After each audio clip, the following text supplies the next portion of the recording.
Test. Hey everybody, welcome back to another daily creative challenge. I'm Jesus Ramirez. How you guys doing today? Thank you for being with me on challenge number 1. I'm looking at the chat. I'm seeing a lot of the usual names. Kata Jones, I think I see your name every time I have done one of these. Thank you for the support. Mark, Jacobs, Rufin, Rachel, Marilyn, Camilo, Valadir, how are you guys doing today? Thank you so much for being with me here today. I'm just going to mention one thing before we get started that's really, really important. Make sure that you come into the behance.net/challenge Photoshop page where you will see this big blue button right in the center. And just make sure that you click on that button so you can follow along with me from now until August 2nd, where we're going to work on 9 Photoshop challenges that I think you're really going to enjoy. The first thing I want to mention for today is that you need to scroll down to this box here, the one on the left, the one that reads Tuesday, July 23rd, and make sure that you click on this Get Started button, because we're gonna use this PSD file and this pattern file for today's stream. So make sure that you download that. I'm gonna give everybody some time to get that file, and we'll get started in a moment. Before we do that, once again, make sure that you come into behance.net/challenge/Photoshop and click on this big blue button. Also, make sure that you join that Discord page so that you could leave your work with us. I can review it and other mentors can review it as well. This is what the page looks like, and make sure that you come down into the feedback section and upload your work onto the current challenge page. You can see some of the previous challenges for the last challenge right over here. So highly recommend doing that. I'll be leaving some comments, some feedbacks, and we have people from the Adobe team. We got Sam, Tim, and everybody else here on the right that you can see. But one more time, really, really important for today's challenge. And actually, I didn't switch the screen to the to the page where you can see the design challenge. This is why I need Paco sometimes, because he can push buttons for me so I could see the actual screens that I want to show. But this is what I was talking about. On the left-hand side, you have these different links. I'm on the feedback link here where it says current challenges, and you can leave your challenge on there. So yeah, pretty cool stuff. I also wanted to mention that you really, really need to download this file for today's effect. You can actually follow along without downloading the file if you want, but you're gonna have to create some assets from scratch. And I just wanted to save you guys a little bit of time so that you can follow along and learn with me. I'm seeing a lot more people joining in. Hello, Jacqueline, Sam, Niha, Aurora. How's it going? Thank you for being here with me today. Paul, Leslie, good morning. Good morning, everybody. One other thing I want to mention is that if you haven't already, you can follow me on my Behance page, behance.net/JR from PTC. And one thing that I said I was going to show yesterday that I forgot about was this composite. I just mentioned that I was going to show it because I talked about it, and I said I'll show it later, and I forgot. But anyway, so if you were here with me yesterday on the welcome stream, this is the composite that I was talking about. We were talking about The Lion King, and I said that I made a composite after the movie Jungle Book came out. So I was talking about I probably will make one on The Lion King as well. But yeah, that's what I was talking about. I got a couple of messages of people asking me that I never talked about it. So yeah, there it is. So once again, before we get started, be sure to go into the behance.net/challenge/Photoshop page, click on the big blue button, and for today, download this asset file here, click on Get Started, and download both the PSD and the pattern file. So yeah, make sure that you follow along with me using those files. So I see that we got more people in here. Marissa, Aurora, Axel. Hey, how's it going? All right, I think we're ready to get started. Are you guys ready? I think that for those of you who were here yesterday, you saw that we worked on an effect of creating, let me just bring it up, pen drawing effect from a photo. We're going to use custom brushes and the custom pattern to create this effect. Well, I was planning this lesson. I just came up with all these different ideas to show you guys, and I realized I only have about 20 minutes. So that's why you have that starter file, so that you could just start right away and we don't have to set up a lot of things from scratch. So if you guys are ready, I'm ready, and we can get started with this effect. So you should be on the 01 drawing effect starter file that you downloaded from that page. Once again, I'll show it one more time. Is this page right here, the behance.net/challenge/Photoshop page. Make sure you go there. Make sure you click on the get started. And one thing I didn't mention, if you scroll all the way to the bottom, you can actually get Photoshop. This is a link where you can download the trial, I believe, if I'm not mistaken. So yeah, so make sure you click on that and maybe get the 7-day trial if you don't have the latest version of Photoshop. For this particular example, you don't need the latest version of Photoshop, but I would recommend getting it because we're going to be using some of those features in later challenges. So there you go. Photoshop for free for 7 days. All right, so this is the file, and you probably are looking at the watermark version from Adobe Stock. This is the practice file that you can use. You can type in that number into the Adobe Stock search bar and find the file and license it if you want to, or work on this file, or bring in your own photo. The photo really doesn't matter, but I know that some of you like using the same photos that I'm using when you're practicing the effect. So feel free to use this photo. Feel free to bring your own photo. To bring in a photo into Photoshop, all you have to do is go into File and select Place Embedded, and that'll open up a window where you can find a file on your computer and bring it in. So let's get started with it. So this is the file that I'm going to use. I have the license file, so I'll use that.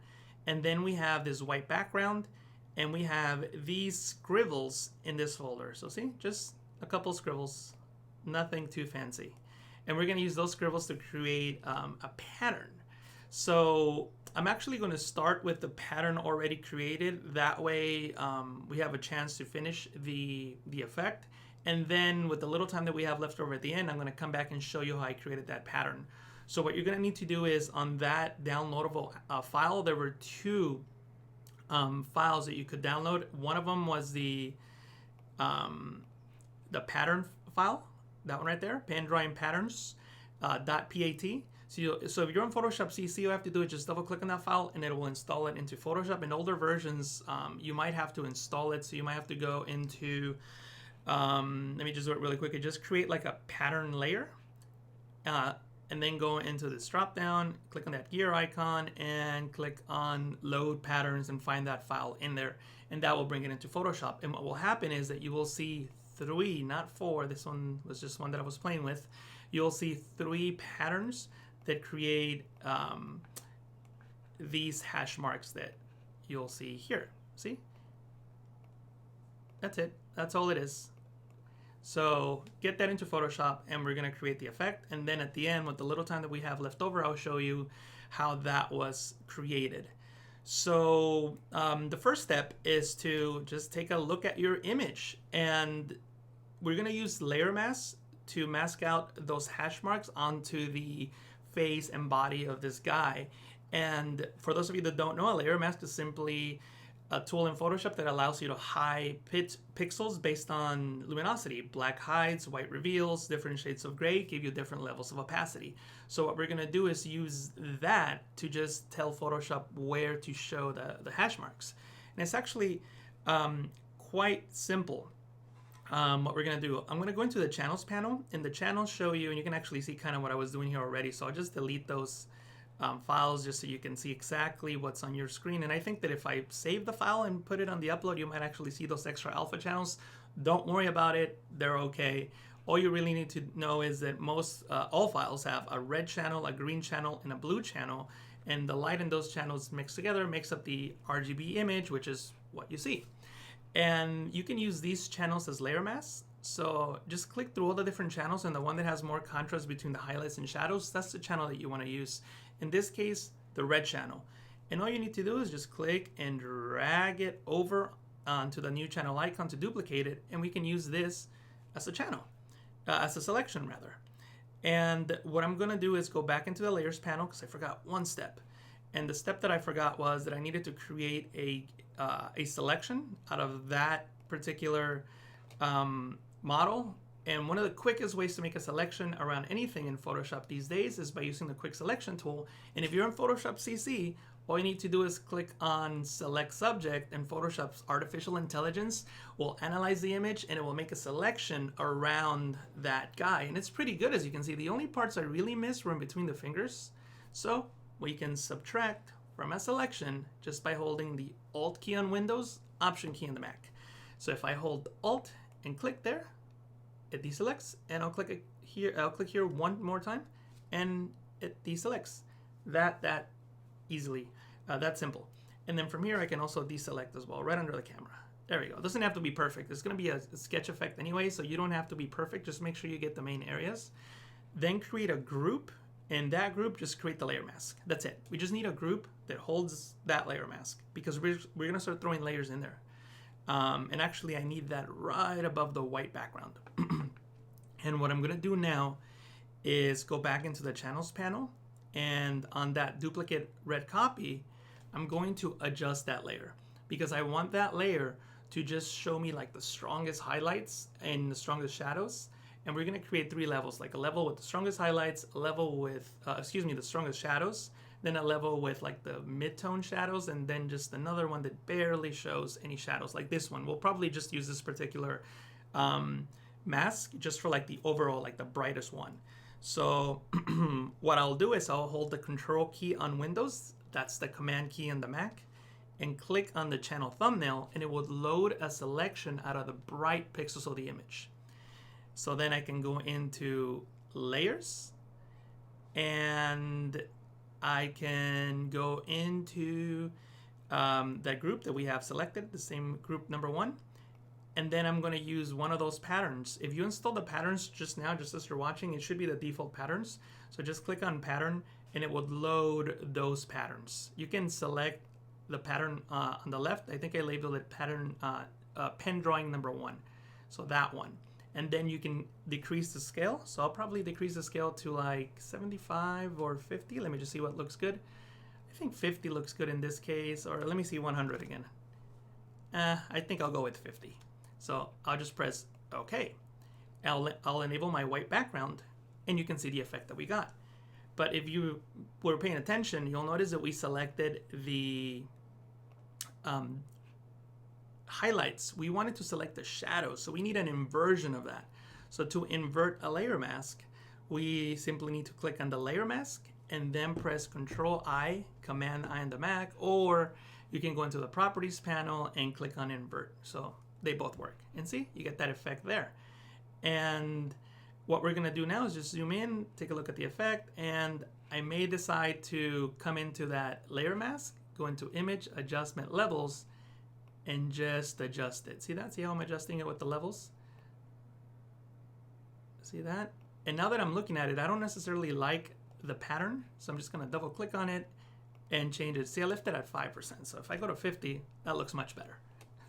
So make sure you get the right numbers in there in the scale. Otherwise, you'll create that mess that I created there. But you can see what we're doing now. Then I'm going to create another level and stack it, create another level and stack it, and it's going to give us that effect that you saw in the example that I showed yesterday. I don't remember if I showed it today. Did I show it today? Oh yeah, that one right there. So I gotta hurry up here because I don't have much time. What I'm gonna do now is basically do the same thing. I'm just going to save a little time and just duplicate this layer, and then I'm going to just change the pattern to like the thicker one, press OK, then click on the layer mask thumbnail, go into Image, Adjustment, Levels, and just start adjusting the layer mask just to get a, just to get a sense of like the darkest highlights here. And you can just play around with it as much as you want. And another cool thing is you can double click on the pattern thumbnail and you can click and drag the pattern. See that? You can click and drag it and adjust it accordingly. And what I will do now is just create another level on top of that. So for that, I probably would go into the channels panel and go back into our red copy and duplicate that one and go into image, adjustment, levels, and I'm just gonna create like the deepest shadows. So I'm just gonna make everything super white and then just try to keep only the deepest shadows. Press OK. We can actually invert the channel. So instead of inverting the layer mask, we can just invert the channel and it'll give you the same thing. So if you press Control-I, Command-I on the Mac to invert, we inverted the layer mask, and now we can load the layer mask as a selection. So if you hold Control and click on the red copy number 2 thumbnail, it loads those pixels as a selection, and you can go back and create a pattern fill layer, and you can select the pattern that you want to use. So I'll probably use the darkest one for that one. And as you can see, I'm just stacking those different patterns to create that effect. And I know that I'm probably going a little fast, but remember, all these videos are gonna be recorded. You can come back and watch them. So don't freak out too much if I go too fast. Check out the video, the live stream, ask questions, and then come back and watch it again later. And then remember to submit your work afterwards. I'm gonna quickly take a look at the chat just to see if there's any questions that anybody has, and I don't see anyone. Lena, thank you for the comment. I appreciate that. But yeah, so we're just gonna leave that here. You can fine tune it as much as you want on your image, but again, for the sake of time, I'm just gonna move on to the next step. And the next step is to create that background. That background is actually really simple to create. Photoshop has a lot of free actions that you probably never noticed. So if you go into Window, Actions, it'll open up this panel with actions, and there's a folder called Default Actions. And there's a whole bunch of actions that you can use. There's also one called Textures, and in the Textures action folder, there is Recycled Paper. So you just click on the Recycled Paper label and click on the play button. Photoshop will create that same paper that you saw. And there it is. Simple as that. So what I'm gonna do now is just change the color of this gradient to, of this pen effect to something else. You may like the black and white, and that's fine, but I'm gonna use a different one in this case. I'm gonna use blue because we wanna create that pen effect. And the way that you would create that is by going into a gradient map, actually, believe it or not, a gradient map, and you can just select, just so that you can see what's going on, I'm gonna select this one, right? And it's gonna create that really weird effect that you don't really want. We want that effect to only affect the group directly below it. So we're gonna use a clipping mask. You see this little icon here, the one with the square and the down pointing arrow? When you click on that, it applies that effect only to that group. See that? Pretty cool. So now we can come in here, double click on the gradient and double click on this little swatch icon thingy. And I can just make it the color of like a really dark blue pen, maybe this dark blue here. Click in the center to create a new one and just make that one like a lighter blue color. And then this one here, I'll just make white. And that starts creating that effect. What I'm gonna do now is also change the blending mode to, actually I'm thinking of if I should change the blending mode or not. Let me think. Yeah, we can change the blending mode to this. What I could do is actually change the blending mode to multiply, see how that looks. Multiply might work, might not work. No, I think this is good. And all you need to do is just keep fine tuning the effect here by using this particular gradient. And actually, I think I'm missing a step because it didn't turn the blue that I wanted to. So this is what happens in Photoshop. You know how to do something and then it doesn't work. And I'm talking, I'm reading the comments, and now I gotta take a second and figure out why it didn't give me the blue that I was looking at. If somebody in the chat knows, please let me know because I think I missed a step. So we'll have to figure out what that step was. So if I undo that, you can see that it applies it here to the entire, oh, this is the problem. I gotta go in here, there we go. And it's not applying it because why? Let me see if I set it to normal or pass through. Oh, there we go, pass through. It applies that color effect. So I think I have to now drag it out. There we go. There we go. So I think I had the wrong blending mode. So pass through on the layer group and then normal on this particular layer. And if I clip it to the layer below, it's still not gonna work. And the reason that it's not working is because I think I gotta make this one into multiply. Nope, still not working. All right, so I guess stream is over, so I don't know what to do. No, I'm just kidding. Let me figure this problem out. See, these are the challenges. This is also a challenge for me. Like, what do I do in this situation? So to be honest, I don't want to do this, but one way of solving it is converting it into a smart object probably. And it applies that effect that you see there. And then click on the layer below, and it's still not working. I don't like you. I really, really don't like you right now. Let me see. All right, so there you go. I don't know why it's not working, guys. Well, here you go. This is another thing you can do. You can double click on the layer now that it's a smart object. Click on color overlay, and then just select a particular blue color. But usually, when the Photoshop gods are in your favor, usually what you can do is just create a gradient that just gives you like a much more depth on your drawing, as you saw in the example. But I wasn't able to do it. But I know that you can do it because I practiced it and I showed it to you guys. Thank you, Jason, for saying that I'm doing great. Could it be the order of my filters? That's a good point. Could it be the order of my filters? I don't know. But even what if? Yep, nope, not that either. Oh well, and actually I don't want to spend too much more time on this because you already saw you can apply that color on the color overlay, and I got like 4 minutes, and I said I would show you how to create the pattern. So really quickly, let me show you how to create the pattern.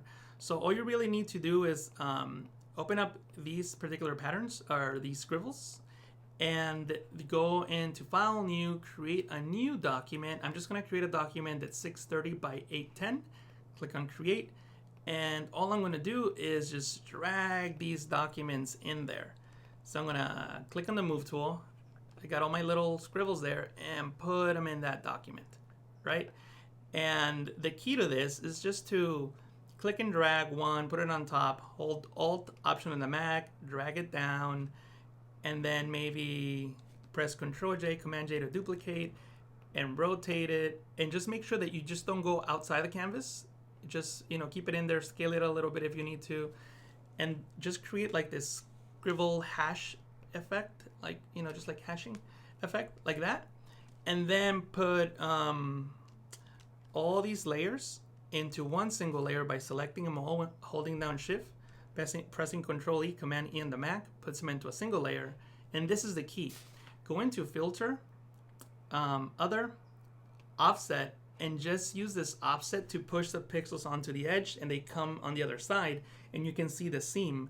So make sure that you move the seam into the middle, like that, and then use this other layer and just fill in the seam, right? So I'm holding Alt, Option on the Mac, click and drag, click and drag, and click and drag.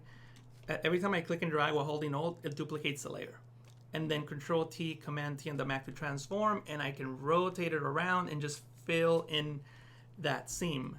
Obviously, I went a little too quick there, so I don't think it'll be perfect, but I think that you get the idea. You just have to keep offsetting the layers, make sure you merge them into one, and then offset them so that you can see the seam, and then keep patching the seam with the hash layers that I provided for you on that file.